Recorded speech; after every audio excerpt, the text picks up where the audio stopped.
players? Welcome back to the Two Penny Gamescast, episode 289. I am your host, Tavin Bothel, here with my good friend and co-host. Say hello to the people, Connor Elliott. Hello, people.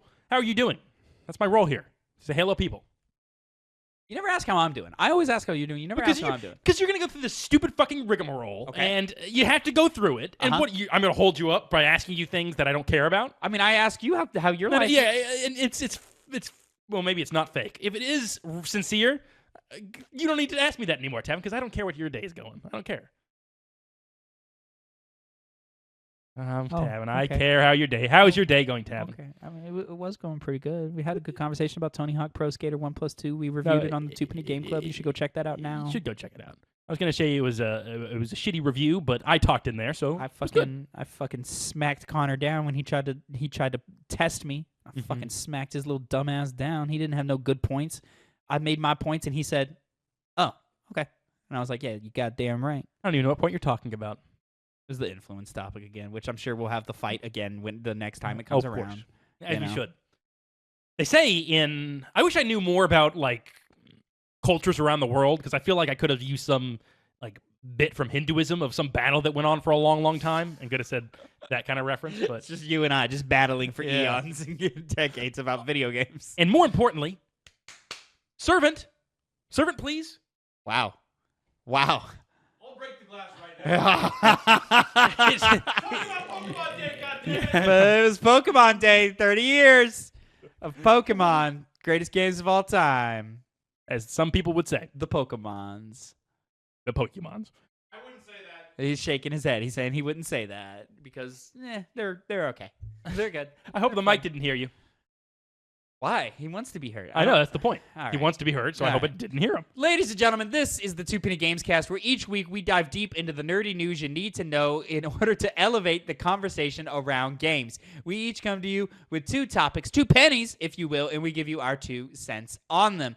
You can watch the show live every Monday afternoon at twitch.tv/2pennygames, where you can put in your own 2 cents live as we record. Or if you can't watch us live, watch the episode on youtube.com/@2pennygames or mainstream podcast services of your choice every Tuesday at 8 a.m. Central Time. Of course, our goal here is to always elevate the conversation. So if you have your own 2 cents on a topic we cover, don't cover, or just something about gaming culture you wish was better, drop those thoughts down in the comments below, and we will be back next week to reply to your own 2 pennies. Much like... I didn't have it ready.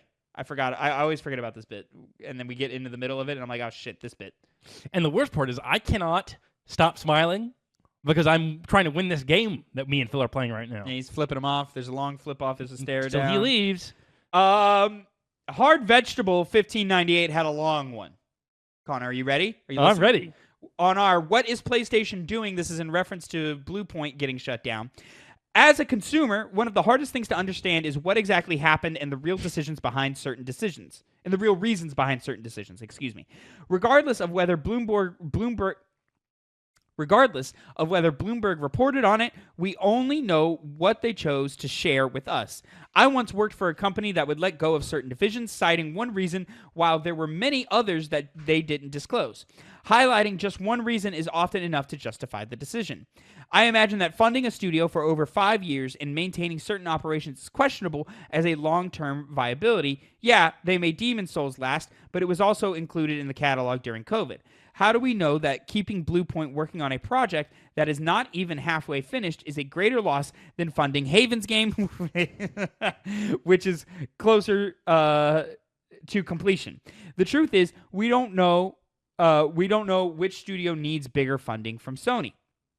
Additionally, I disagree with the devs with the Days Gone take. It underperformed solely based on the first 3 months of sales and review scores. Truth is, when the game was released, it didn't sell as well as expected, and content creators, including IGN, criticized it in their reviews. Though the game has gained a cult following over time, initial impressions from reviewers had a significant impact. Google for me Days Gone sales real quick. We often look back at IGN as less credible now, but their reviews held more weight at the time. Public perception of IGN has not changed in the last 10 years. Like, it's always been this way. While Days Gone he said it himself. While Days Gone has sold over 10 million copies in about 10 years, we must consider how many of those sales occurred during heavy discounts, such as 50% off. I believe the game was also included in PS Plus as a monthly offering within the first 2 years. That's true. PlayStation has crapped on the live service games, but they are still constantly releasing games. Some studios are taking forever, but we aren't going to see 4 Naughty Dog games within one console gen. Even during PS4, where there were no live service chase, they only released 2 games, Uncharted and The Last of Us 2, literally 5 months before PS5 release. I don't see them abandoning single-player games like people claim. Who is saying Naughty Dog is abandoning single-player games? Or PlayStation? I didn't understand that part. Nobody was saying that. Maybe it was when there was a live service, like it's solely during that period of time. The problem... Which, to your point, Days Gone, it's sold...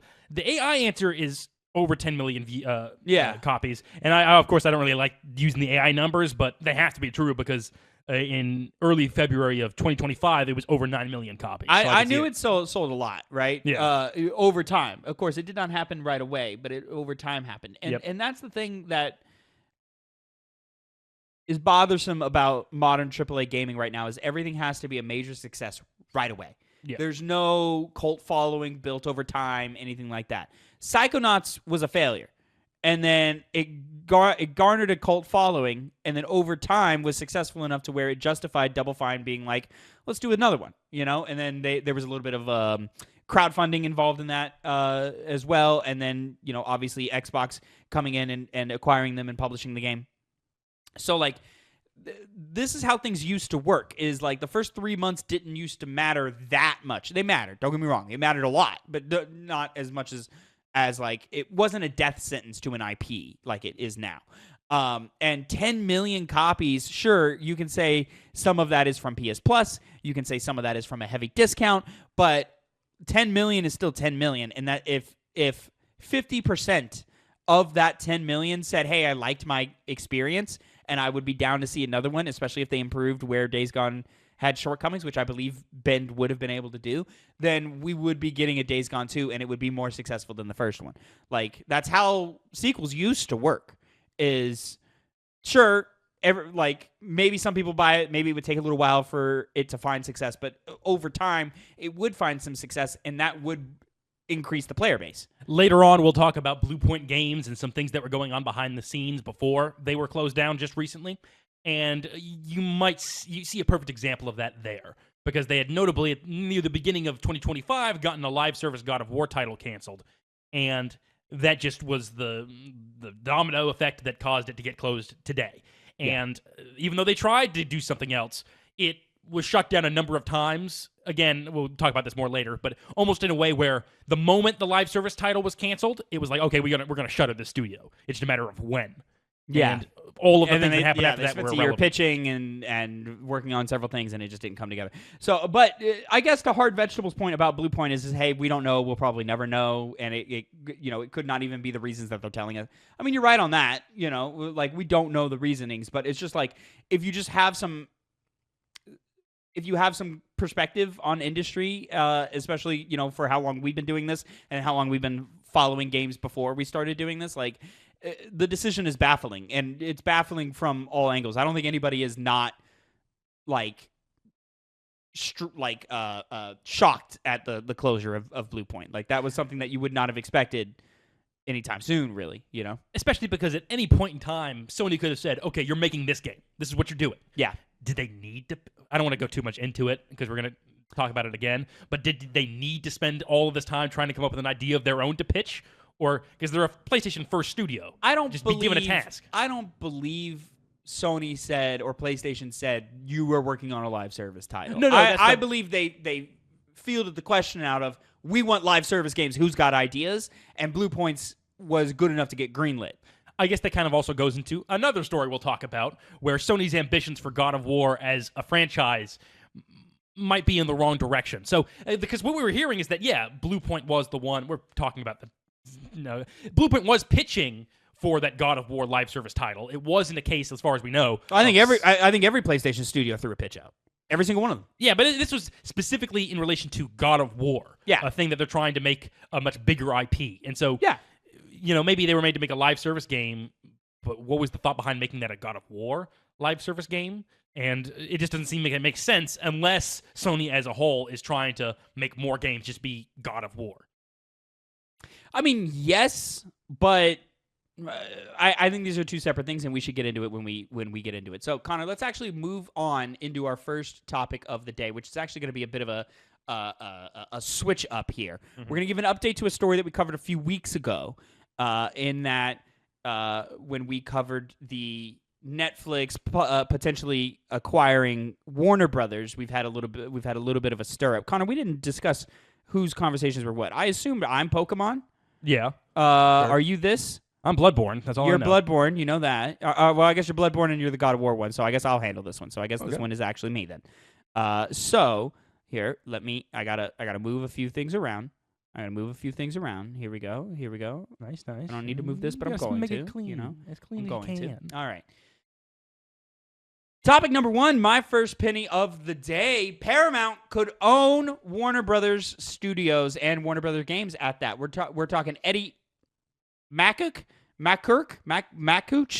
I'm sorry, Eddie. Over at GameSpot.com. Netflix had a deal in place to buy Warner Brothers Discovery, including its gaming assets, but it appears Paramount will prevail after Netflix refused to bid higher.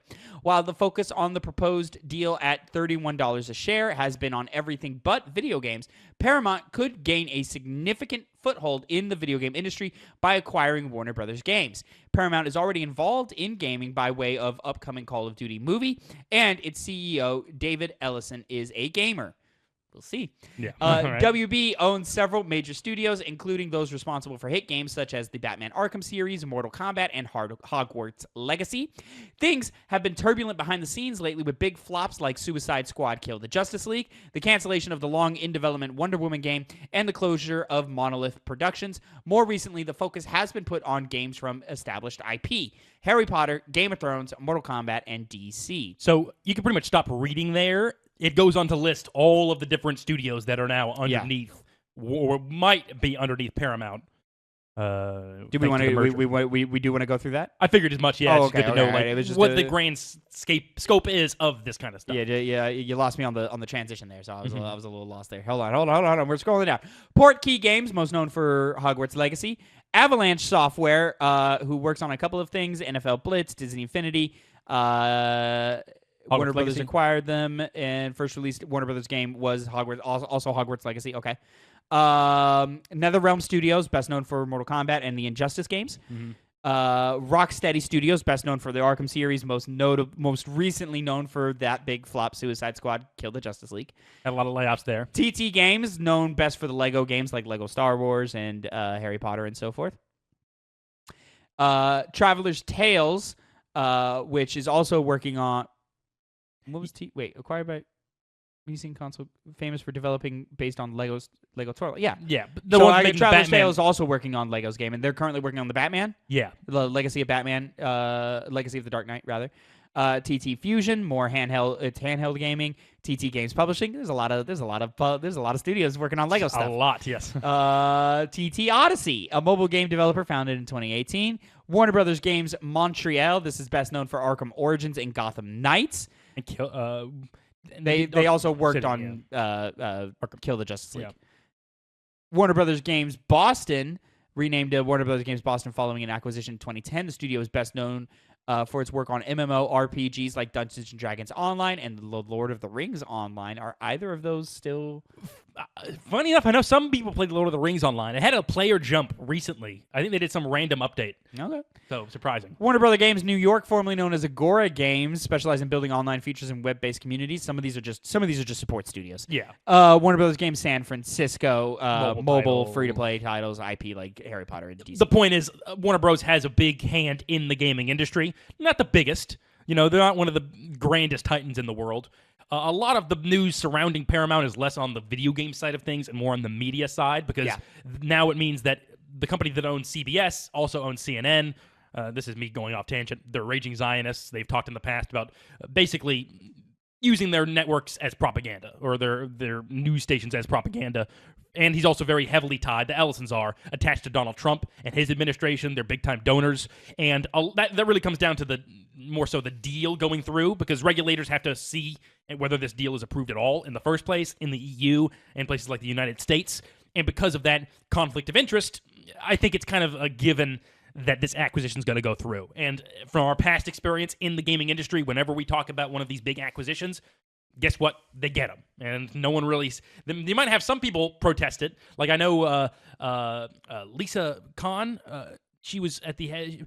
Big person in the Biden administration, an actual good one, who was very much against the acquisition, the Blizzard Activision, the Activision Blizzard deal that was going on. Yes, I remember this one now. And she kind of was being tongue-in-cheek of like, told you guys, and yes, she was right. And this is just another case of that. And we're also getting a lot of news on the ground that people are worried, not only on the media side, but going back to the video game side, that this is going to lead to billions and billions of dollars worth of layoffs. Like they're going to lay off tons of people. It's going to be cleaning house if this deal ends up going through. Well, the general conversation and I guess consensus with all of these interested parties in buying Warner Brothers, the general consensus is nobody has any interest in the games arm of it. So you're looking at a massive shutdown of some of the bigger one of the bigger publishing arms in gaming, right? Which is just really, really unfortunate, not unexpected. Like Warner Brother Games is a branch that has been struggling for a long, long time. They've deteriorated the quality of, or they've deteriorated the resumes of many of their best and biggest studios, and have closed many of their studios that like were really, really making really solid games. It was Monolith that was making the Shadow War game, Shadow of War, Shadow of Mordor and Shadow of War. Shadow, yeah, that was Monolith. And they got shuttered, right? Which that was unfortunate. And then goodbye Nemesis system. Basically, if your name's not NetherRealms, you're kind of on the chopping block, and that's really unfortunate. And I really don't like saying that about teams like Rocksteady, who gave us great games in the Arkham series and really made a really big name for themselves in that, and kind of carried forward what is modern superhero action games or comic book action games, right? And they kind of like planted that formula of success. And so like the fact that like we've just deteriorated that studio to making really bad live service game that nobody really wanted and nobody really wanted to work on, and then now we're in this weird place with them where like who knows what they're going to be doing next, if they're even going to survive. And the biggest problem of it all is during all of this acquisition talk, Warner Brothers as a entity can't really make any real business moves. Like they're kind of stuck in stasis here while the powers that be decide what happens to them, And when you talk about the powers that be, of course, the other challenger to Paramount was Netflix. And on the gaming side of things, I think this is for the best, as opposed to going to Netflix, because at least Netflix Paramount has more history in games than Paramount. Not successful histories in video games. No. They were clearly going for the deal specifically for the IP that would come with it. Lord of the Rings, all the DC properties. Whereas the reason why Paramount's coming into this is more the media side of things and consolidating their power on that. Again, they're propagandists, so it'll be very, very, very beneficial to them and the ruling class. In the real world, that's very scary. Yes. In the games world, still scary, but like not as scary. Yeah, it's more. I feel like there would be a lot more layoffs on the gaming side of things. If it was Netflix buying it rather than Paramount. Yes, because Netflix seems to be getting out of games. Yeah, and that's my big issue. But tomato. When the cuts start coming, you're looking at cuts either way. Really, massive cuts. Yeah. Massive. I think probably some of the worst cuts we've seen in gaming in quite some time. Because again, you mentioned their games division doesn't have a lot of power to it. No one's going at this deal because you can now make Rocksteady games. They don't care.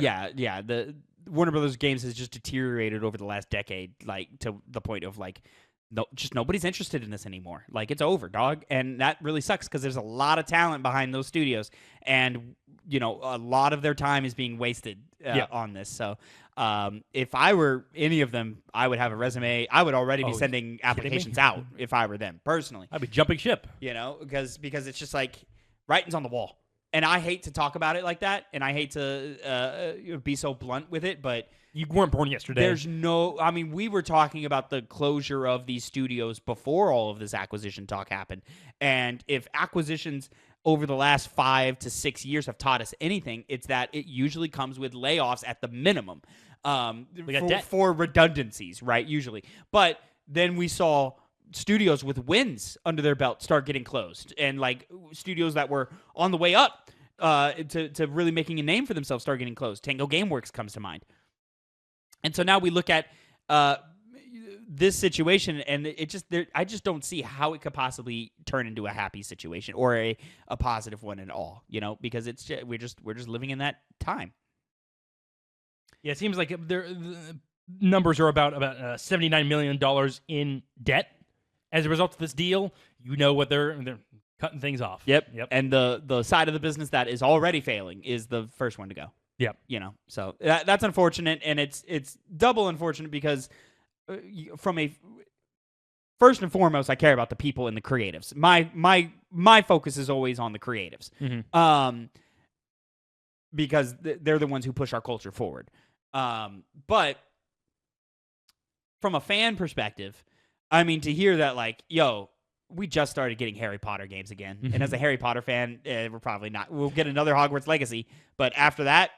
Honestly, I think those people are one of the few that are safe overall because of the fact that Portkey Games and Avalanche, Because what else? The issue with Rocksteady is even though we know they're extremely talented, their past outings have not garnered the attention that they needed to. Whereas this Hogwarts Legacy did all that and more, and they expect to be the same case. You also imagine that Hogwarts Legacy 2 is already like well under development. Yeah. It came out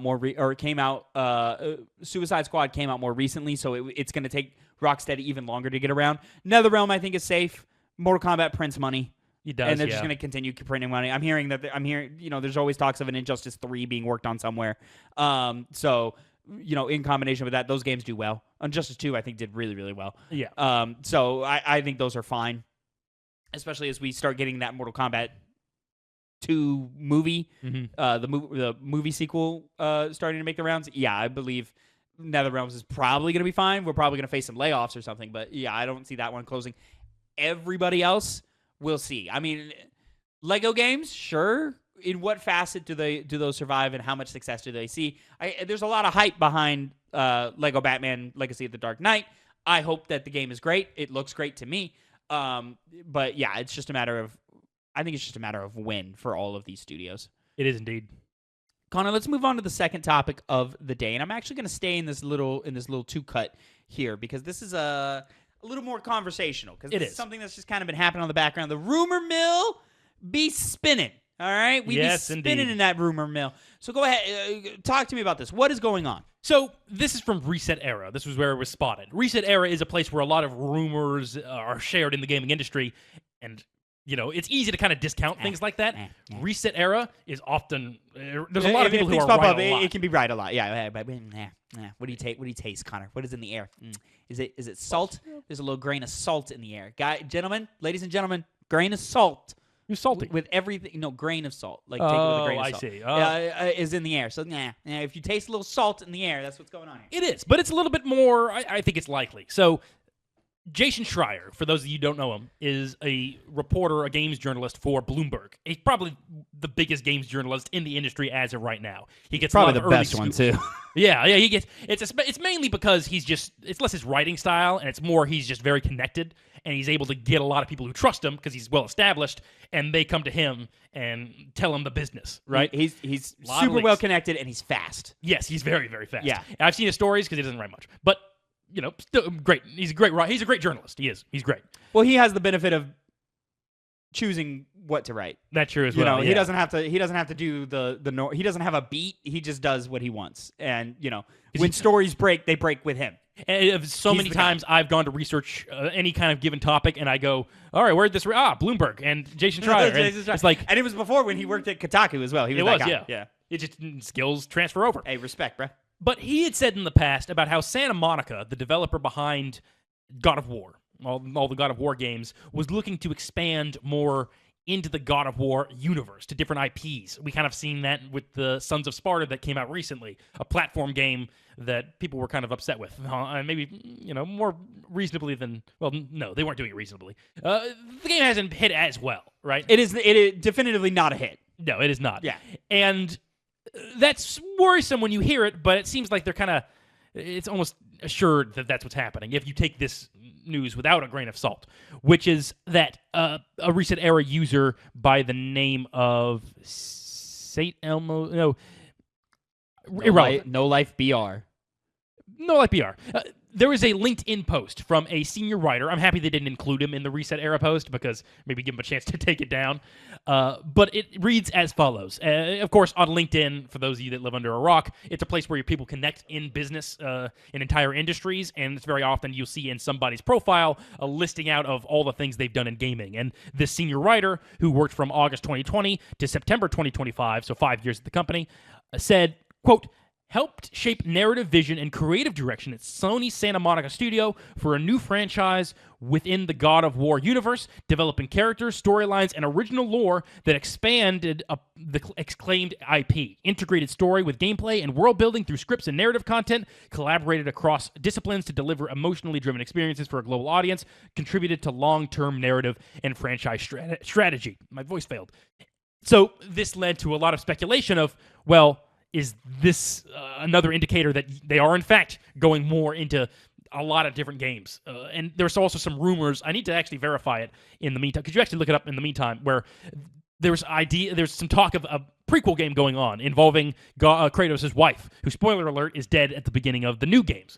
And who wants that? And this is the issue. I mean, some people were also upset, if you're having that kind of reaction, to the Sons of Sparta game that came out. A lot of people want to see the continuation of God of War, not going back to a time where people aren't. His Greek wife or his Norse wife? What? Norse wife. Oh, I'm a little more interested in that. Oh, okay, yeah. And but the problem is this is making me worry about the fact that this is a PlayStation studio, right? The last time we heard some talk about trying to dive into a certain kind of game was their live service titles. They had made a big deal about how their future was going to be in that space. They had a bunch of studios start working on those games. Even Naughty Dog, they were working on a Last of Us, multiplayer game. And then all of a sudden, we saw the numbers drop. And then now it's went from like 9 live service games or something like that to 2. 12. To 12, yeah. To like 3 maybe then. And, now we're maybe seeing... We went from 12 to 6, and now it's the ones that have been announced. And we'll see if even those make it out the door. And so when you factor that in, and Sony just acting stupid, and their most recent decision to close Bluepoint Games, a valuable game studio, after just not having done anything in the past year, after their live service game, that was also a God of War title, was canceled. So that combined with this post here, Jason Schreier's reporting, indicates it's more likely than not that they're trying to milk the God of War franchise. Well, you also have the remake came out. They clearly want to do a lot. The remake trilogy is happening. Happening now. They clearly want to do a lot with this game franchise, and unfortunately, that could be good, but I think past history shows trying to milk things doesn't end up creating the passion that a lot of these other past video games were able to inspire. So let's stop there first, because so far with what they've officially announced and presented to us, I don't think they've made a bad move with God of War. I think Sons of Sparta was a good move. Hey, let's try something new. This other studio, we're gonna bring them in. They're gonna help us develop it and so forth. I've mentioned how I think whoever is producing the IP as a whole, whoever is the series producer, is doing a really good job of doing that. Sons of Sparta, I think, is another good example of that. Sons of Sparta, not the best game in the world. Not bad, but it's fine. Comes and goes. Yeah, you can skip it. Are you going to go back to it? In my head, yes. We'll see. Likely, no. Yeah. Right. But in my head, yes, I would like to go back to it and continue it. But I'm finishing. I got to finish Cairn. I'm in Resident Evil now. I got to do that. Hopefully, a review next week for Resident Evil. You got another game to play now. And now I got Bloodborne to play, and that's our fault, because we do a different show. Two Penny Game Club, new episode, Tony Hawk Pro Skater 1+2. Check it out. And from there, we assume there's going to be a new mainline Kratos game of some kind. We assume, right? Of some kind. We were theorizing for a while that it was going to be an Atreus game. Yeah, which I would be open to that as well, right? The God of War trilogy remakes, I think, are a great idea. Yeah, that I think would print a lot of money, and I think it's a series that is trapped on old hardware and in some ways could use a refresh, but in a lot of ways, we kind of just want that experience again. And I see there is a division in the fan base of God of War, of people who like the new stuff and people who like the old stuff. I'm in the middle. I like both, and I'm totally cool with both. And I think they are doing their best to kind of massage it all together. And I think they're doing a pretty good job of that. Where I get hung up is God of War is Kratos. Sorry. That's it. It is, yeah. I'm not interested in a spinoff. I'm not interested in these other characters. I don't want a Freya game, his wife Freya. I don't want that. I don't really need a prequel game that really shows how he killed his first wife and kid. You know, I don't need any of that. Atreus, even. I'm cool with the game, but is Atreus the leader of the franchise? No. Am I interested in an Atreus franchise of God of War? No. I'm in for one. Let's do one. You know, that'd be cool. What does that look like? And if it turns into something, then it turns into something. But let's start small. There is talk of like, oh, we want this like grand scoped universe, this MCU-ification of God of War. Brother, you got too much dip on your chip. Nobody wants that. No, like there's just too much. And even when it came out that Bluepoint was working on a God of War live service, you just got to scratch your head and go, what the fuck does that even look like? Yeah, and I think it's the details we got is that it would have been an Atreus game going through Hades or something like that, but details are sparse. I might even be misremembering something else. Going through Hades, the underworld, or yeah, going underworld, through Niflheim? like Hades is underworld. Like a In Greek? Yeah. Like That would have been the live service title? I heard. That's what I heard. I mean, again, it's spotty. I don't know about that one. But, I mean, again, the I would have idea is guessed. bad in the first I would have place. guessed it would have been like a create your own demigod, and it's a gear grind loot thing is what I would have guessed, and it's that God of War. It's that new God of War combat with some new bells and whistles attached to it, and so forth. But again, it's just like I think that when I think God of War, no, I don't. No, you don't. You know, Last of Us, I think could have had something. Because that's like you're a survivor. You know, you play the factions multiplayer from the first game kind of leaves you in a thing. Man, the last time we had multiplayer in a God of War game was God of War Ascension, and nobody fucking liked it. No. So, like, what are we doing? Like, why? Again, I think it's because, especially in this gaming market where a lot of things can fail. I mean, Marathon, for example, they had that recent test. My little bits I've gotten from it is that it is not good. But I don't know what you've heard. I've heard positive things, not like the overwhelmingly positive things, but like things that are bad for a live service game. I think Marathon. I think we were wrong on the tide has turned on Marathon. I think the streamers are into Marathon, but the internet is being the internet again. Mm-hmm. I think the internet is doing their thing again. Yeah, you know, could be. And again, like from what I can, I mean, it's hard to. This is Resident Evil weekend for me, and that's when they chose to do their beta test, which I would have jumped into, but it's Resident Evil weekend for me. So do nothing about that. That's what it is. So I probably will likely not jump into Marathon this year. So I just won't have space to say it. I've heard, hey, it's a Bungie game, and it's a Bungie shooter, so the gunplay is good. Great, even, you know, it's all of the other stuff around it that is, who knows, you know, and it's just another example amongst the pile of them that like PlayStation Studios doesn't know what it's doing with the live service titles, and it looked like they were setting themselves up to do it, but I think they got too ambitious way too quickly, and their expectations of success were way too high. Yeah, like guys, you can't just fabricate a Fortnite. It's just not going to happen. You know, like you have to take it slow. You can hope for the best, and the best is probably in Apex Legends, where it's like people played that, a lot of money was made, and it was enjoyed. Honestly, a perfect example of that is, we've mentioned it a number of times, Helldivers 2. Because every single time they try to jerk themselves off, like, we got so many things going on right now, like, and they always say, in the live service titles, we got MLB The Show, and we got Helldivers 2. We know that was not planned. Helldivers is a great example, but PlayStation, you did not fabricate Helldivers. No, you did not. The developer studios fabricated Helldivers. But they can't even... They didn't even really, I don't think, fabricate it in a way that it was going to blow up in the way that it did. Oh, nobody expected that. Like, we were fans of the first game, and we looked at 2 and went, is this going to work? I don't know if this is going to work. Exactly. And it's their insistence on trying to attribute that to Sony's catalog as a whole. Yeah.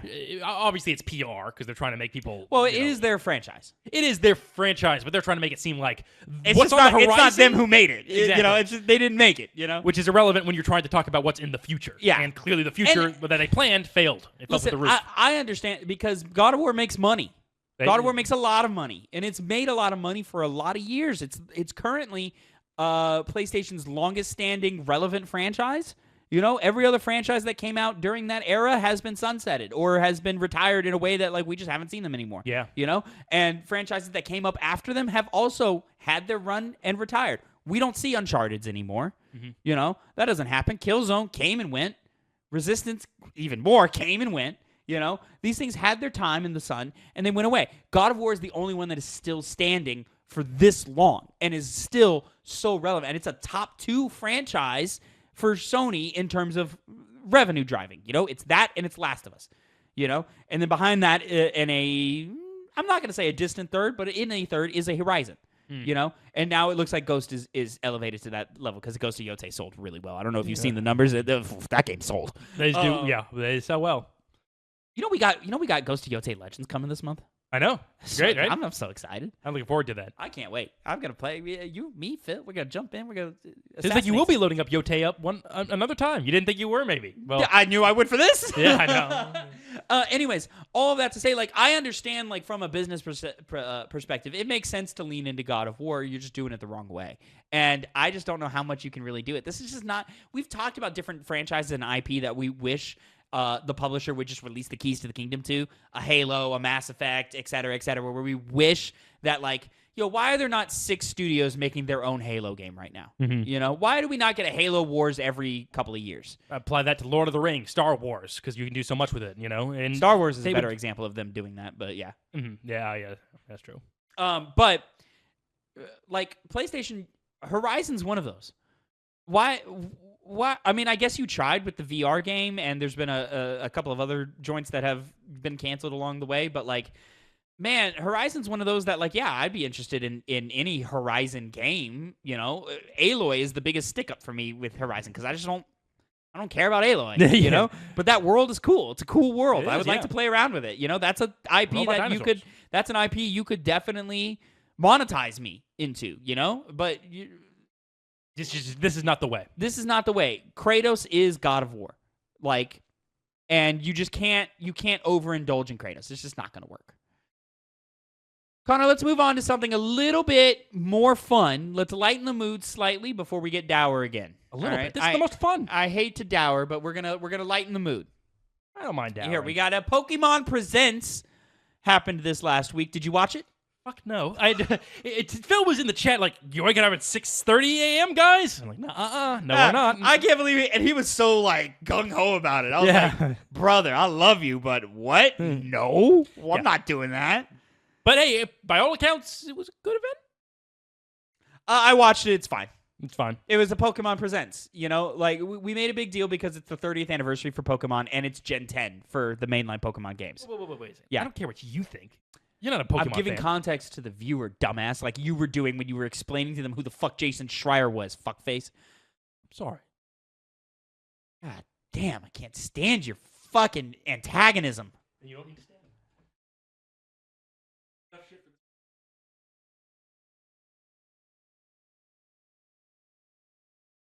I've been waiting for this moment because now I can just edit myself in and just I'll be the goddamn what's his name Hassan Piker of video games. You know what I'm saying? Oh yeah, you'll be that.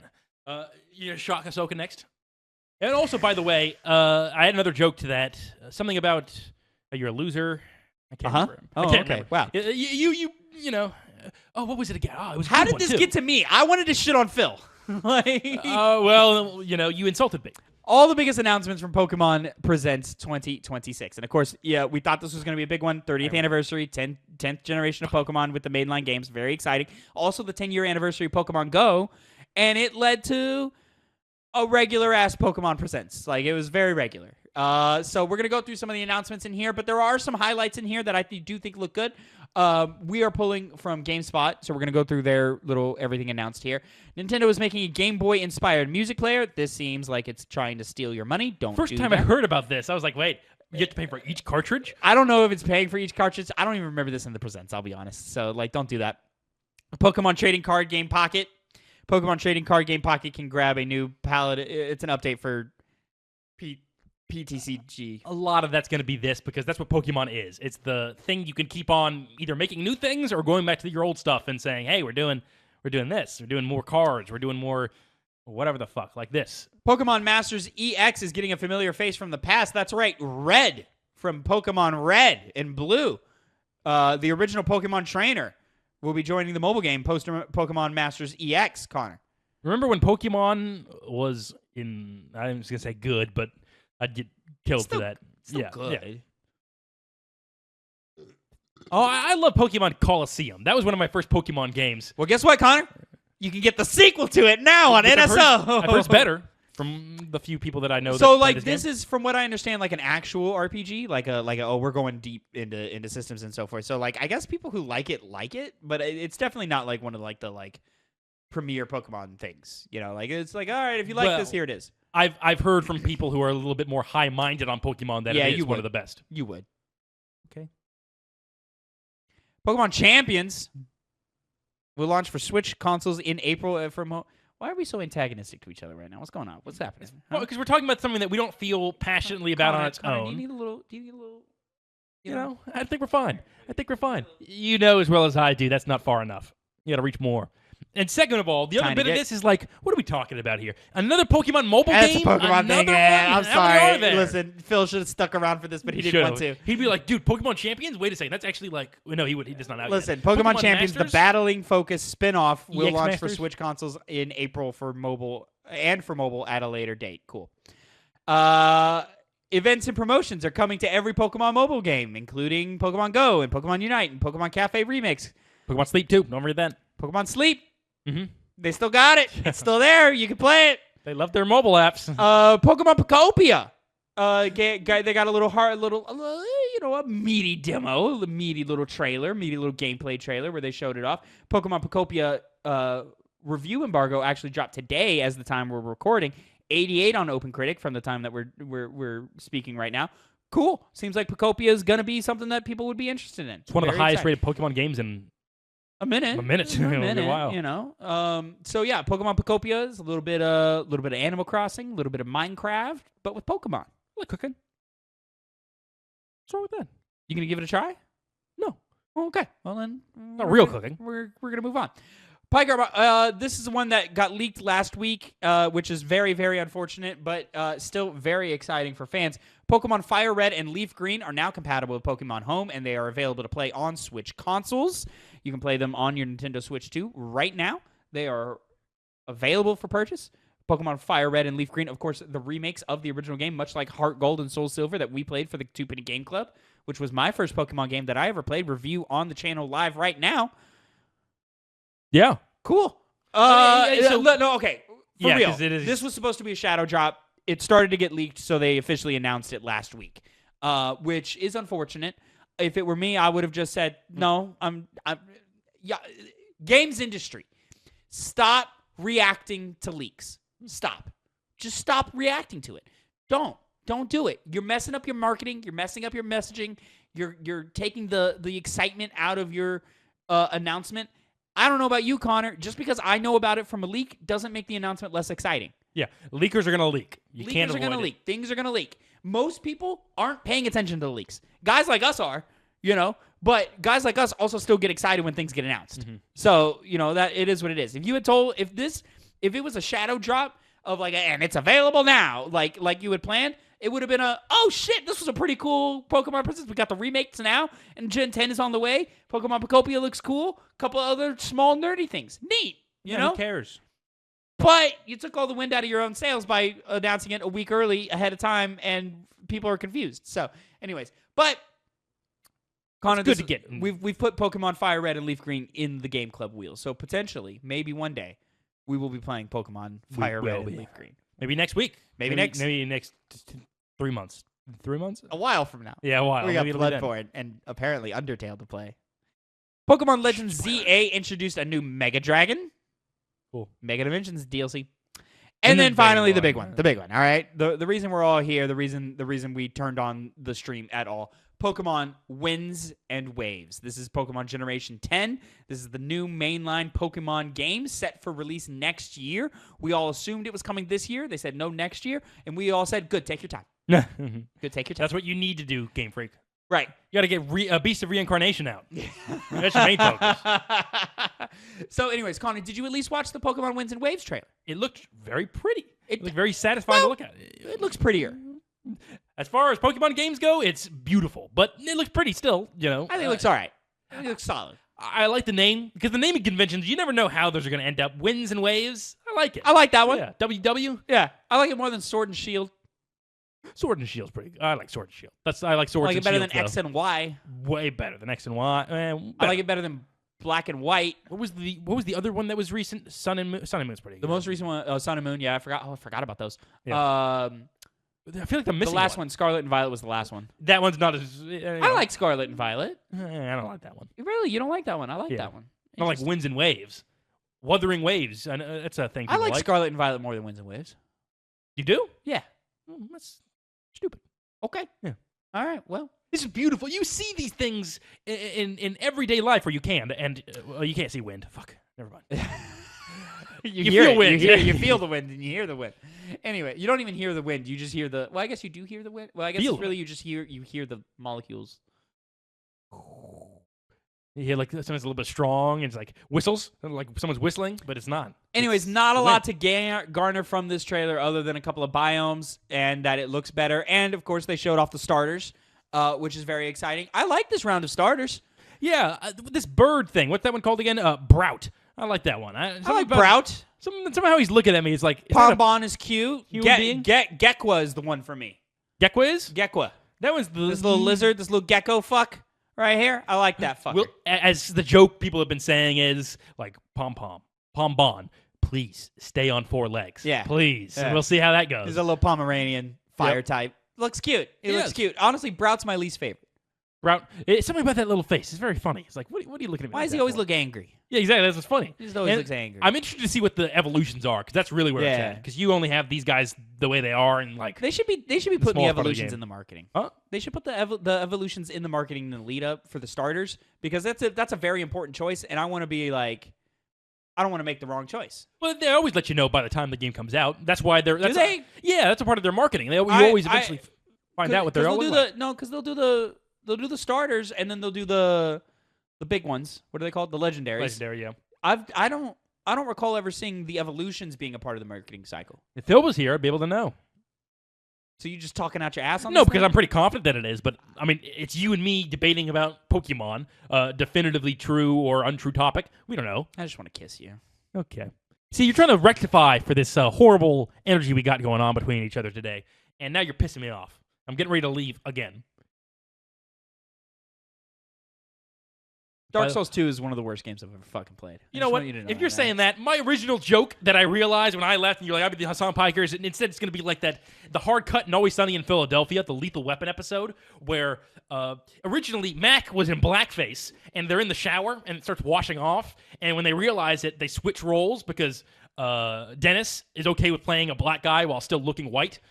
And he's instead of just doing a racist black voice, and the hard cut is very, violent. It's like, oh shit, now it's clearly changed. If I had left and you had changed it to you individually, it'd be like that level of hard cut. I'm like, wow, this is completely different than what I saw a second ago. I like the starters. I think they look cute. I think they look good too. Anyways, I think the game. Honestly, all this talk about Pokemon put me in a little bit of a mood for Pokemon. I'm in the mood for Pokemon. But it's the worst timing in the world because I'm playing Resident Evil Requiem and it's so good. Review next week, probably. Let's assume you're not speaking out of your ass. If you were like, wow, Pokemon, oh boy, what would you play? What would you do with Pokemon? Right now? Yeah. I would probably load up Fire Red and Leaf Green is probably Easy what answer. I would do right now. Maybe a Switch 2 version of Scarlet and Violet because apparently that works well. So and people love that. So maybe that. Probably, honestly, that's what I would do. Scarlet and Violet. Switch 2. Apparently you love it so much and you like the naming convention, even though it sucks. What's wrong with Scarlet? There's nothing wrong with Scarlet and Violet. Those things don't work off each other enough. They're good words. They're good. They come off nice off the tongue. They do. Now, red and purple I don't see as like contrasting things. That's my big issue. Yeah, so like that's fine, but I don't necessarily see winds and waves as contrasting things either. They're just different things. It's the motion of nature. It comes in the form of waves. I just don't think I just don't think it's fair to expect the contrast anymore out of these titles because they kind of did everything they could do. Well, they did Sword and Shield, Sun and Moon, X and Y. Those worked, and then they had Z. I think maybe ZA. What are you talking about? Oh, Pokemon Z. Yeah, that was the combined of X and Y. Yep. Yeah. What's Pokemon? Did we ever get something with Sword and Shield? What do you mean? Like a combination of the two?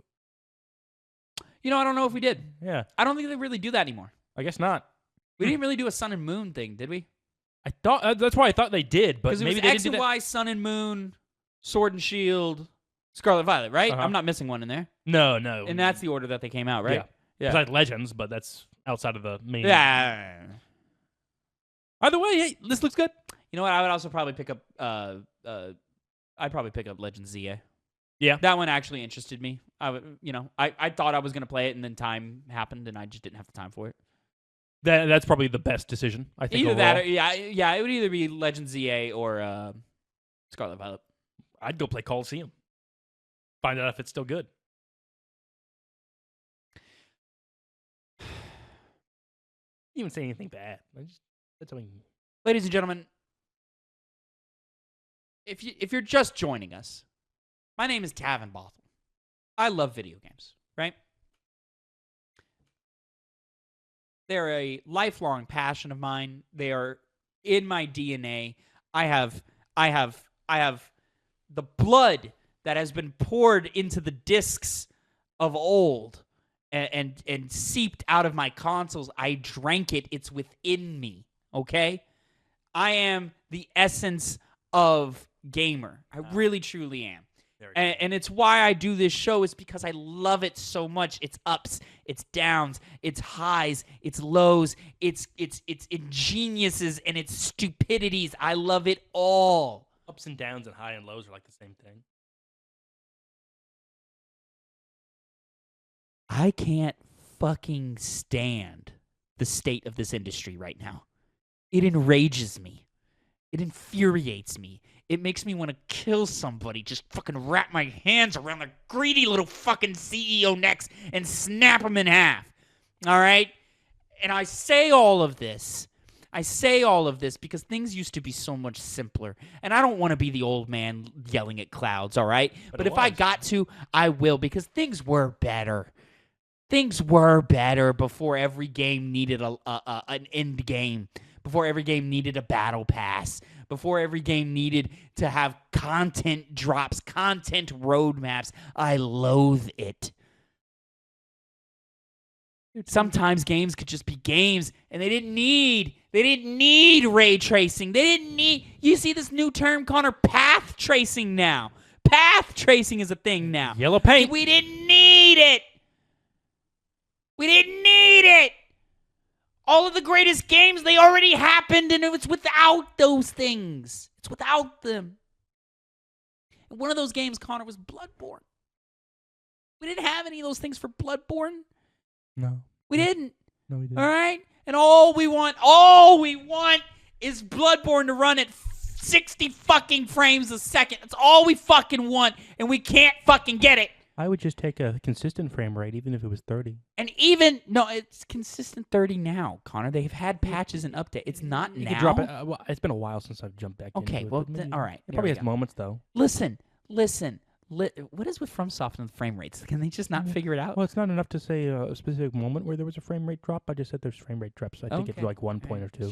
Sure. I may Anyways. be wrong, though. Ladies Maybe and I'm wrong. gentlemen, we had 3 Uncharted games and a Last of Us on the PlayStation 3. On one console, yeah. We had 3 Ratchet and Clanks and spin-off titles on the PlayStation 2. On one console, yeah.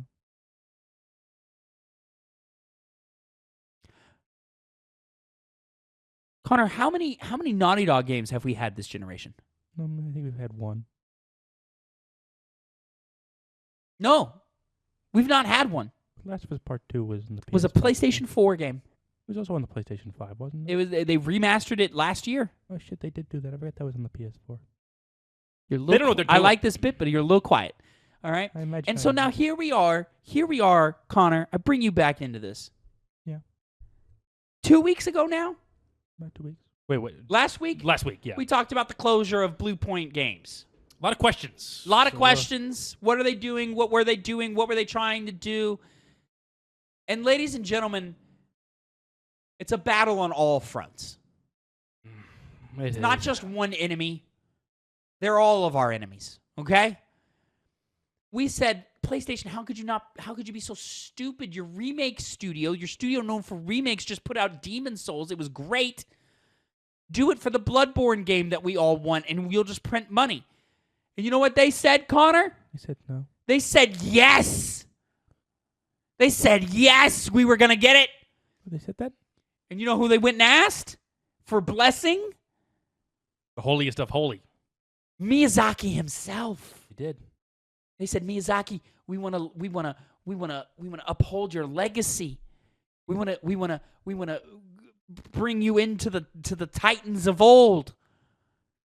Can we please cement your finest work today with a remake that everybody can enjoy? We'll give you one of our premier studios to work on it who just did one of your previous works and did a great job. No? Yes, they did. Can we do that? You know what he said? No. No! Which, you'll be surprised to hear me say, Tavin, was a great decision. But that's only one part of all of this. It's why 70 people don't have a fucking job anymore, Connor. It's not why. No, it's why. It's the live service God of War title that caused that, and everything else just came afterwards. Moving on to topic number 4, your second penny of the day and our final topic of the day, Connor. Yes. Good old Jason Schreier over at Bloomberg. Talking again. This time, Sony's Bluepoint pitched Bloodborne Remake before closure.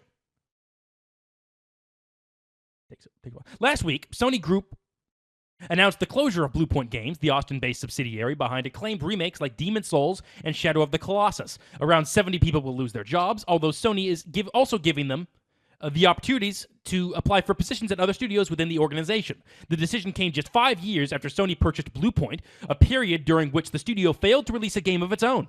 How did Sony executive Herman Holst go from writing in 2021 that Bluepoint's, quote, vast expertise in world building and character creation will be a huge plus for future PlayStation Studios properties, end quote, to shutting down the studio? The answer is a little complicated. Sony declined to comment beyond the statement it sent last week. Following the purchase, Bluepoint continued its work helping Sony's Santa Monica studio with the development of God of War Ragnarok, released in 2022. After that, the newly acquired PlayStation studio had ambitions to make its own game, rather than co-developing or remaking games made by other companies. At the same time, Sony was all in on, quote, live service games, end quote, games designed for continual monetization after launch. One of those games would be Bluepoint's first original title under PlayStation, a live service game in the God of War franchise, which the organization hoped could support several sequels and spin-offs, like its own smaller version of the Marvel Cinematic Universe. Bluepoint began working on a game in which the character Atreus would fall into Hades, according to people familiar with the project. A loose idea was for players to control different versions or aspects of Atreus as they battled through Greek hell, and to have some sort of cooperative gameplay and ongoing support, although much of the game's design was in flux.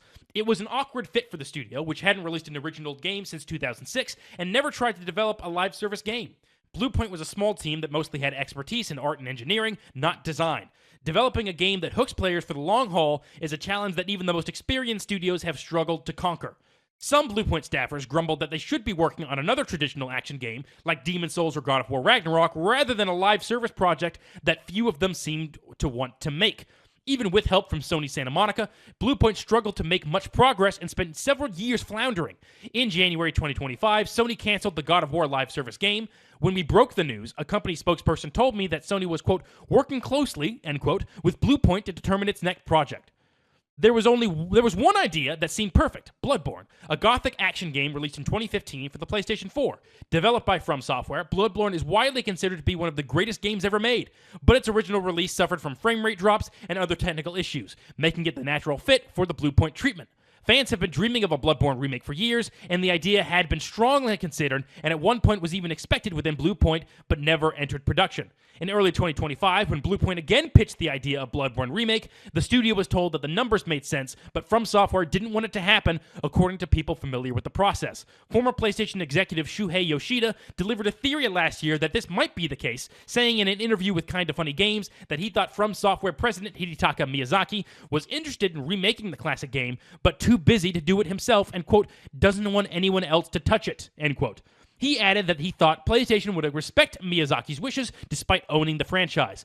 Faced with the rejection of the remake that made the most sense, Bluepoint had to whip something else up. The studio spent some time pitching the updated version of Shadow of the Colossus, the classic PlayStation 2 game that Bluepoint had previously remade in 2018 for the PlayStation 4, but Sony turned it down. That one doesn't even make sense. Does not make sense at all. Still burning to make an original game, Bluepoint pitched other PlayStation studios on developing new projects in their franchise, such as a spin-off Ghost of Tsushima, but nothing was greenlit. Some of the other studios, which have already been facing heavy financial pressure in recent years, were concerned about dedicating significant resources to another team's project, according to people familiar with their thinking.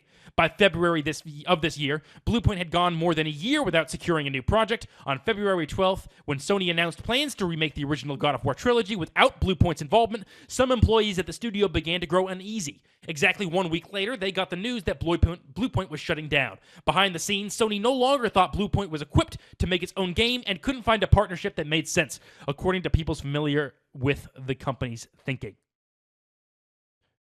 So, this is one of the things. They pulled the lever, Connor. Mm-hmm. It was the emergency Bloodborne lever. They pulled it. They said, "Let's do it. We're going to do it." And your God struck it down. Like Zeus and on got high. 70 people fired. Yeah. Don't put it on him, dumbass. I know you're being tongue-in-cheek, too. Don't insult the great Miyazaki over stupid bullshit happening over at Sony. Stupid people. Okay, acting all right. in Well, to their drop own the character, self-interest. it's like I respect that decision and I get it, and I'm totally not really not mad at him at all about it. But it's just a call that I would just not have really expected. I mean, I guess I would have because it has been long said that Miyazaki holds Bloodborne quite close to the chest. You know, I believe he probably sees that as his greatest work. And if it's either that or Elden Ring, I guess. But you know, I think he personally thinks Bloodborne is, though. Yeah, right. So like, it not the most shocking thing, but it is kind of shocking because you would expect such a corporate decision to happen from corporate people, you know. And I mean, I guess to be fair, it is corporate people who made that decision, right? They could have figured something else out for Bluepoint, or curated that studio in a way that made sense in some way to like keep the lights on for a little bit longer, whether that means Bluepoint would have had just to resign as a support studio for a number of years or anything like that. Like there could have been other ways to get this working in a way that makes more sense, right? The issue here on the PlayStation side is they just shut down everything else, though. You know, aside from the ones they specifically were outlining, they didn't accept those either. And so I just have to wonder, did they just immediately say, well, this is going to be a tax write-off at some point, right, rather than even dedicate any more time or effort to it? It's hard to say because, again, the other part about this is that PlayStation's just trying to not say anything. I think they're intelligent enough to know we shouldn't say anything. No, don't say anything. Yeah. No, that's a bad idea. Don't say shit. And I think this kind of news story just kind of makes it stew on other things that isn't just solely on Sony. We can eventually forget about this, like how we forgot about Japan studios. Yeah. You know? Which we didn't forget. That's rude and abrasive, but you get what I mean. Mm-hmm. We're like, the less you talk about it and the less bullshit you feed us, the quicker we are moving on to the next one. Yeah. You know? And this really, really, I mean, it just sucks. There's no other way to put it. It just fucking sucks, and it's really disappointing. From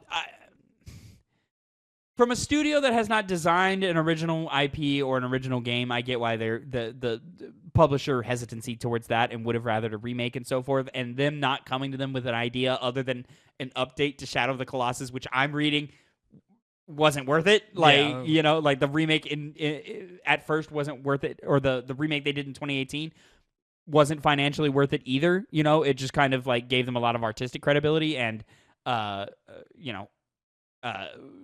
elevated an already classic game to an even more classic status, and the designers behind that. So like I truly believe that like when that God of War thing didn't work out, Sony was looking for, okay, what do you want to remake?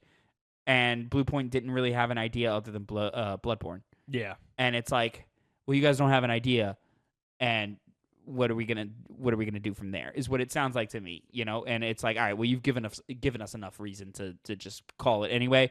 And then the year they spent pitching, just we're like, nah, we've already made our decision here because the like there's so many options here, and God of War Trilogy remake should have been one of them. That would have been the first thing off my lips. Yeah. Bloodborne didn't wait. God of War, what are you doing with that? Mm-hmm. We've already got experience with the franchise. We already know what's up. We already, you know, this, that, and third. What are you doing with that? You know, and I think they probably could have had it, but they didn't say it. Mm-hmm. You know, so, and then they were like, they figured it out with Santa Monica on how to do it with them. So on the artistic side of things, yeah. Now I know what you're gonna say, and you're reasonable to say it as well, because online, the Dark Souls community, the Souls community, has two sides to it. The amazing side of it, and the one that people are more familiar with, especially, which is the ugly side of it. Yeah. And this is not a case of Well, no, this is God, the and base you of motherfuckers are ugly. it. Yeah, and this You is ugly basement dwelling bitches. and at that point, You fucking incest porn watching, jack off to your mother's and your sister's fucking cousin fucking fucks. You fucking losers. Go sit in the dark and be afraid of light like the fucking weird monster in Resident Evil Requiem. Oh my god. you did hate it. She did hate it. My apologies. But right. First of all, that community, I did see multiple voices like, oh, good thing they didn't get their hands on Bloodborne to ruin that the way they did Demon Souls. Yeah, I and don't that's good they subscribe to that. fell. Now, that being said, I re-examined Demon Souls now, especially that I played the original Demon Souls since then. Bluepoint makes great remakes. Yeah. On Demon Souls side, it kind of shows that from the design perspective, the uniqueness of Demon Souls, they did kind of just ruin it. You know, a lot of what made it interesting it just is not in the Demon Souls remake. A couple of examples that to my point. And a lot of these I've seen a lot of people complaining about, and I'm like, stop complaining about it. It's stupid.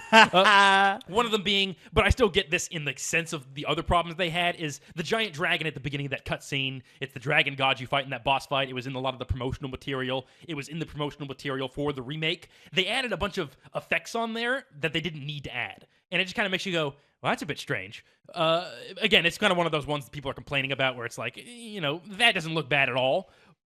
But it's kind of indicative of some other things that happen in the game. So, for example, in the main hub area, the giant statue that's in that room, whereas it looks really interesting in the original game. It doesn't look like a generic knight statue that you see all over the place. Yeah, I know I never really noticed it until that was made to my attention, but it does.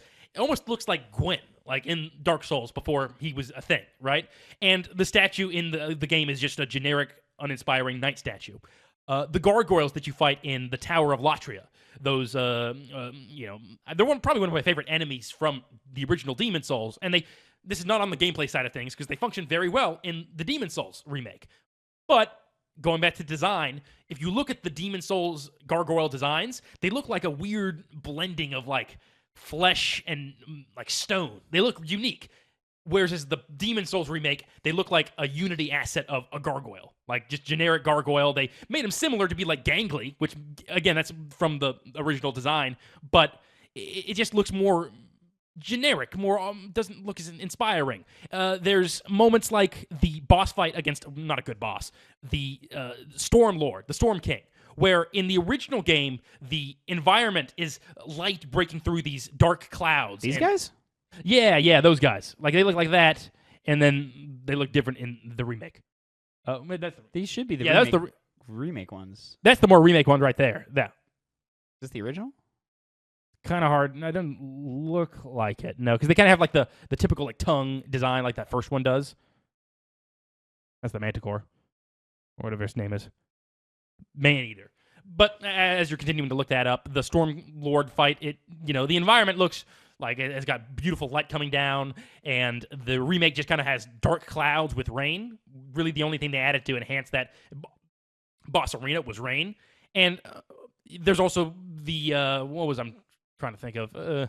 There's some other ones. I mean, I've seen this guy and the comparison that's between like those. semi-fair, like that one. But Yeah, I mean, And I that think same it just boss comes fight- down. I think a that's lot what of this just comes down to everybody has an opinion. See, and that is true, but Bloodborne this ties into my other point.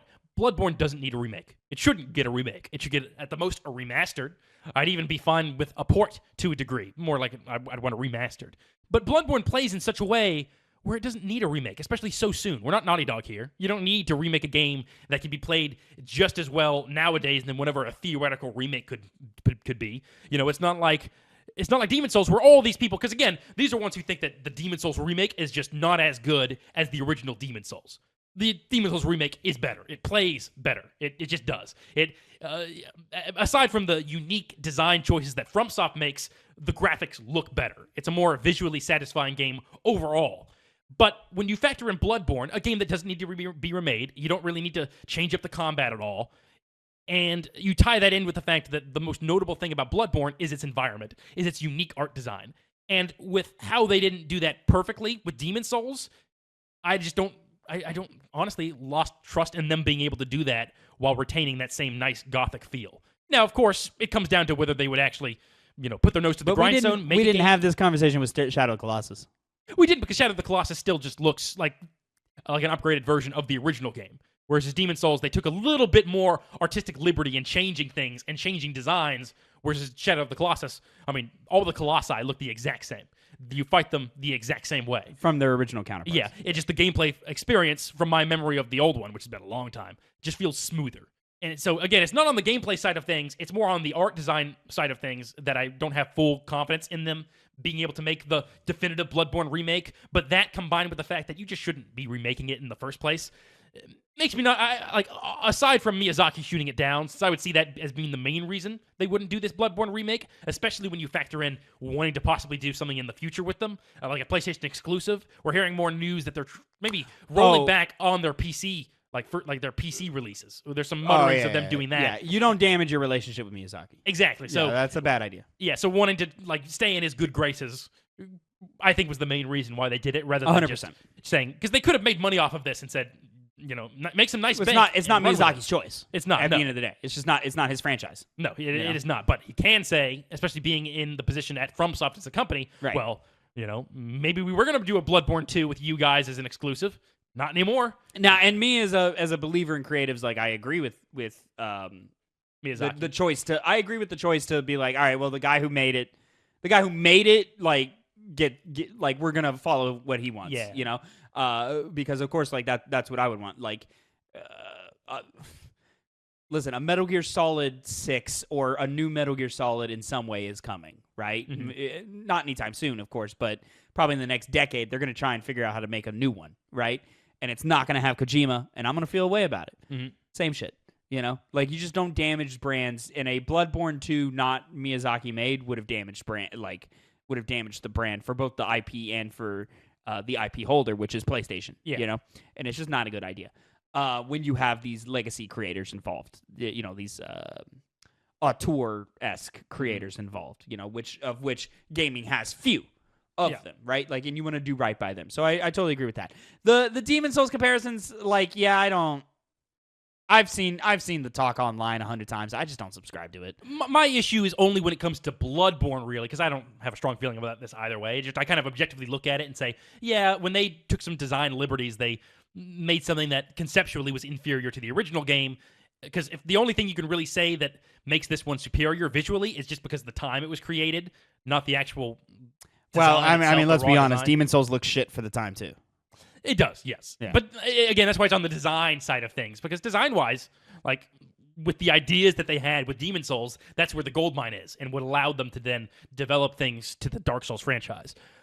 But it's more just the fact that Bloodborne does not need a remake. I don't like games being remade just for the sake of being remade, just for the sake of making money, and I cannot perceive it as being for that reason than anything else, especially in the context of Bloodborne pitching it, which is to save themselves or to what's try a game, and What's a game you feel that has been remade just for the sake of a remake?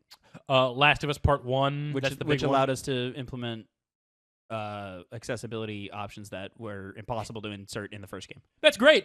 That's not what they were thinking. They were thinking were thinking money, yeah, right? Exactly. But but there's a benefit to it. Yeah, that's a convenient byproduct of it, but intentionality, right? But they don't do any remake. Every remake is for money. Yeah, exactly. But most regames, at least they're games from a while ago. Sure. We're barely 10 years past when Bloodborne came out. Usually, I would expect a remastered for a 10th year anniversary of a game, not a whole remake. It just doesn't make sense. And again, I just think with PlayStation sitting on so many IPs, I think that remakes would be more valuable elsewhere. And a remake allows them to fix the optimization issue that Bloodborne has. Because maybe that's the problem, and why it's still like that is because like a remaster wouldn't do anything for it, which is probably why they haven't done it. Maybe make it 60 FPS, PS5 title. We're just assuming that they're able to do that, but what if the way it was optimized under FromSoft, because this is clearly a thing that they were struggling with in the past for a very long time. Yeah. Maybe they just don't have it. Maybe it's just not possible with how the game is built in the engine that it's in. I don't know. I'm guessing. My only argument to that is they were, well, I guess that's not really a proper argument. Well, no, because they remade Demon's Souls, which is a game from a further period of time away. They remade it. Yeah. Yeah. Oh, I see what you mean. Yeah. Yeah. But they could. It may be something like that. But I just think this whole entire decision was entirely on Sony's side. That's why I like both Dark Souls 1 and 2 on their remaster version still have problems. Yeah. Just because not really technical problems that much. Like, it plays the same they way. still have frame issues and things going on. Mhm. You know, I just don't recall that happening a lot. We'll find out soon. Again, I mean, don't it's recall not as that happening a lot bad in as Bloodborne. obviously the original version. Yeah. You know, but I mean, Blighttown has a reputation for a reason. And to that point, those games would make more sense if you remade them. You know, I agree. like the old Dark Souls games. Yeah. And it just makes me think of, like, I really want to know what was going on behind the scenes. But 'cause Sony doesn't have the rights to Dark Souls. they don't. That's true, too. But they have a lot of IPs they sit on that could be remade. Oh, yeah. Oh, don't get me wrong. And that's my core issue with this story. We could where have done Infamous. We could have done Killzone. We could have done Resistance. We could have done Jak and Daxter. We could have done Sly Cooper. We could have done Crash Bandicoot. It's the we don't have that. Never mind. No, not anymore. It's the fact that you shouldn't. Why didn't PlayStation extend a branch to get them out of the quicksand? I mean, they knew they were on the chopping block because say, they got hey, that game this is canceled. less interesting and less ambitious, but will you remake the first 3 Ratchet and Clanks? Yeah, And we'll put it in the Galaxy Explorer edition, and it's the same thing as like the Insane trilogy and the Reignited trilogy. Yeah. You know, and it's like, hey, do that. God of War again. Why are we not doing that with God of War? You know, and I imagine it's because they look at Bluepoint's staff and resume and go, y'all aren't equipped for the level of ambition that we want the God of War remakes to be. You know, which is what I'm now assuming, I could be wrong, proven with time, is that they have more ambitious pursuits with the God of War trilogy remake than we think of right now. Yeah. And we've talked about that in previous episodes. And so I don't know. I agree. PlayStation should have done something. They should be curating their studios better. And they're just kind of not. They are laying in massive amounts of funding into their big players, and the smaller guys are, if you're not making a hit like Ghost of Yotei, you're out here struggling, you know? And not everybody can make a hit like Ghost of Yotei. even if you do that, Spider-Man is the one I always go back to. And Spider-Man's budget was so massively high, and it's a great point of like they just keep dumping mad resources into their top dogs, Naughty Dog, Santa Monica, and Insomniac. They just keep dumping money into them and expecting massive returns, and it's just not going to happen every time. It's disappointing. This whole entire thing is horrible because, as per my rant of I fucking hate where we are. This sucks, it's awful. and it's going to be like this for the next probably 5 years. maybe longer. Maybe longer. You know, well, maybe I do believe once we're on the other side, we're gonna hit a new golden age. You know, where we're gonna get maybe not so much in like graphical fidelity or anything like that, but I do believe that there will be a return to 3 entries in a franchise per generation. Generations will die, but you know, getting 3 entries in 10 years will be a thing again. Hard to see that happening. That's probably gonna happen with AI, but you know, I do believe that we can get back to that. It is possible to get back to that, because I also believe that like people want video games to look like video games. Yeah. Like there's a part of me that believes that like we don't want it to look the most hyper realistic all the time. Some people would disagree. You know? And Big chunk of people would. I don't know if a good chunk of people would, because I think most people look at Battlefield 3 and they look at that and go, yeah, that's perfectly fine. Mm-hmm. You know, looks good. I'd play that. Oh, I see what you mean. But I think there's a difference between being fine with something and wanting more, which is where that graphic fidelity getting increased came from. We'll see. Even if it's misinformed. Yeah, I don't know. But I also think it's part of it's on us as culture commentators to be like, hey guys, if we do that, if we go down that path, these things happen. This is what is the result of that. You know, it's important for people to take note and just talk about it. You know, well, all I can at least take hope in is that once we make it $80 per title per game, it'll all be okay. It'll go back to the developer. By the way, I know I've said this before. God, that $70 increase was bullshit. It had no reason. It's never helped the developers themselves. It was clearly just an excuse to prey on people of like, see, we're actually doing something reasonable when it was completely unreasonable. And people's wallets got fatter as a result of it, but we still get firings. You're not going to like my perspective. I know you're not. I know I'm not. I think it should have happened way sooner. Yeah, bootlicker. Well, I mean, I agree with you in that the money's not going where it needs to go. It never would. Yeah, it never. Yeah, you're probably right. It probably never would. But like, like games are getting much more expensive. Like, just look at the budget. Like, here, let me look it up over here so that we can both look. GTA 6's budget is $6 billion. $1 billion. I oversold. Fuck. It's $1 billion. Yeah, $1 billion. Yeah. The GTA 6 budget is big, but they're gonna make their money back because it's GTA 6. Yeah. So many bootlickers like you, Tavin. Just wait. if I look up Spider-Man 2018 budget, $90 million. Yep. Do you off the top of your head know Spider-Man 2 budget? Like 300 something. I do. It's 315. $315 million. That's close. That's a $200 million difference, essentially. And playing the game, listen, Spider-Man 2 is a great game. Not You worth don't that much. see where the money is. I don't. Where is I the look money? at- I don't see it. You know, like I don't know. You know, They had to Like, redesign Peter Parker so many times. Oh Tavin. They shit! just- I fucked up the goddamn visuals. Fuck! What'd you do? I hit the wrong button. It was just zoomed in over here on where Phil used to be. Wow. Anyways. How sad. Anyways, you. but this is my point. Is just like Money's it's a budget. just a thing. It's a budget just a number. It's a budgeting problem. Like the numbers just keep going up, and they're going up exponentially fast. And like, yeah, at some point, the cost of the game should have probably gone up. The problem is that 70 is a lot to ask for from people, especially in the times that we live in now. And to go 80 is even more, and to go 100 is like I don't believe people would pay $100 for a video game. I struggle to see how I would, as someone who loves and lives and breathes this shit, I can't afford that. I gotta eat. I'm raising the flag at that point. Yeah, no like ifs, ands, or it's buts. just all right. Well, if that happens, I can't buy those games that are priced that way. And if I get priced out, well, then it's backlog time, baby. And then we're doing 2 episodes of the Game Club every month. Fuck.